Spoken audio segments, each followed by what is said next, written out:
बात करेंगे एक अपडेट को लेकर जो है क्रिप्टो टैक्स के बारे में। फाइनेंस बिल पर फाइनली लोकसभा में डिस्कशन हुआ, जिसमें जो क्रिप्टो टैक्स के लॉज थे उनको भी इंट्रोड्यूस कराया गया और फाइनली बिल पास भी हो चुका है लोकसभा में। तो क्रिप्टो के जो नए टैक्स रूल्स हैं वो 1 अप्रैल से एप्लीकेबल हो जाएंगे।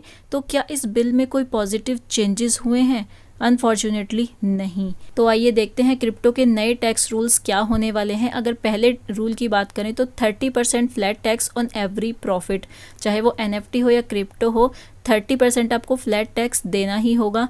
और साथ में ये जो टैक्स है 30% वो हर पेयर पर लगेगा, INR हो USDT हो, हर पेयर पर लगेगा। तो आपका कोई भी यहाँ पे प्रॉफिट होता है तो उस पर 30% आपको फ्लैट टैक्स देना ही पड़ेगा। तो जो स्मॉल इन्वेस्टर्स हैं उनके लिए तो ये प्रॉफिटेबल है ही नहीं, क्योंकि क्या ही वो प्रॉफिट जनरेट करेंगे और क्या ही उसके बाद वो उस पर 30% का टैक्स देंगे। तो कहीं से कहीं तक भी ये बिल्कुल भी अच्छा नहीं है 30% फ्लैट टैक्स। यहाँ पर स्लैब वाइज होना चाहिए, जो टैक्स सिस्टम है स्लैब वाइज लगना चाहिए। तो इस पे हो सकता है इन फ्यूचर कोई डिस्कशन हो या हो सकता है कोई अमेंडमेंट पॉजिटिव देखने को मिले।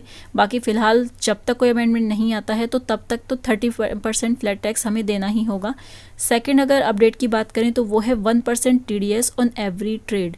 तो ये सबसे बड़ी एक बात है कहीं ना कहीं। वैसे तो ये जुलाई से अप्लाई होने वाला है, लेकिन 1% TDS का सीधा सीधा मतलब है कि हमारी जो कैपिटल है वो हर ट्रेड के बाद डिक्रीज़ हो जाएगी। तो जो ट्रेडर्स हैं वो सर्वाइव ही नहीं कर पाएंगे। और अगर इसको बात रही क्लेम करने की तो 14 मंथ तक तो कम से कम वेट करना पड़ेगा। 14 मंथ्स के बाद जाके ही आप इसको क्लेम कर सकते हैं अगर ये गलत कट गया है तो मेरे हिसाब से 1% TDS तो बिल्कुल ही पॉइंटलेस है। आज एक लीडर भी हैं BSP के, रितेश पांडे उनका नाम है, जिन्होंने काफ़ी अच्छा खासा बोला है इसको लेकर कि 1% TDS तो बिल्कुल ही रॉन्ग है, इस पर बिल्कुल भी नहीं लगना चाहिए TDS। तो काफ़ी अच्छा लगा जिस तरह से उन्होंने बात की TDS को लेकर। एंड अगर थर्ड पॉइंट की बात करें तो नो लॉस सेट ऑफ। कोई भी अगर आपका लॉस होता है तो उसको सेट ऑफ नहीं किया जाएगा किसी भी प्रॉफिट से।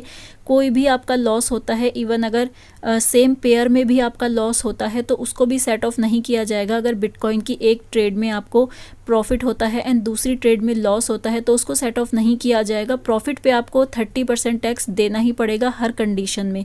तो जस्ट जो हमारा लॉस है वो सिर्फ हमारा ही लॉस है। एक और अपडेट है इससे रिलेटेड कि कोई भी डिडक्शन भी इसमें कंसिडर नहीं किया जाएगा, जैसे कि इलेक्ट्रिसिटी कॉस्ट या इस तरह के जो भी खर्चे होते हैं उनको भी यहाँ पे कंसिडर नहीं किया जाएगा, टैक्स में काउंट नहीं किया जाएगा। जो फ्लैट टैक्स है वो आपको 30% प्रॉफिट पर देना होगा, कोई भी डिडक्शन यहाँ पे माना नहीं जाएगा।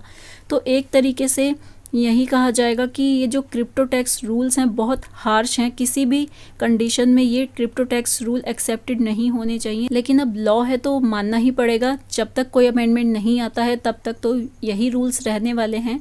वेदर इसमें कोई ट्रेडिंग करता है या नहीं करता है, कोई क्रिप्टो में इन्वेस्टमेंट करता है लॉन्ग टर्म के लिए या उसको छोड़कर जाता है, फिलहाल तो यही टैक्स रूल्स रहने वाले हैं। हमें इन्हीं के साथ अभी कंटिन्यू करना होगा, क्योंकि अगर क्रिप्टो में बने रहना है तो कहीं ना कहीं हमें वेट करना होगा कि चीज़ें इन फ्यूचर पॉजिटिव रूप में निकल कर आएँ और कहीं ना कहीं कोई ऐसा चेंजेस इसमें पॉजिटिव हमें देखने को मिले कि इतना ज़्यादा लॉस तो ना हो। ऑल्दो टैक्स देना is not a bad thing, but एक टैक्स स्लैब होना चाहिए, एक नियम कायदे कानून होने चाहिए कि इस हिसाब से आपको टैक्स देना है। ये नहीं कि अगर आपने 10 रुपये भी प्रॉफिट कमाया है तो उस पर भी आपको 30% टैक्स देना होगा। ये कहीं से कहीं तक भी सही नहीं है, क्योंकि क्रिप्टो हो या वेब 3.0 हो, मेटावर्स हो, ये सभी डिजिटल इंडिया का पार्ट बन सकते हैं अगर इन्हें इंडिया में एक्सेप्ट किया जाए। तो not a gambling, not a batting, ऐसी चीज़ें इसके साथ जोड़ दी गई हैं जो कि कहीं से कहीं तक भी मैच नहीं करती हैं और कहीं से कहीं तक भी रीज़नेबल नहीं लगती हैं ये सब चीज़ें क्रिप्टो से रिलेटेड, क्योंकि दुनिया इसको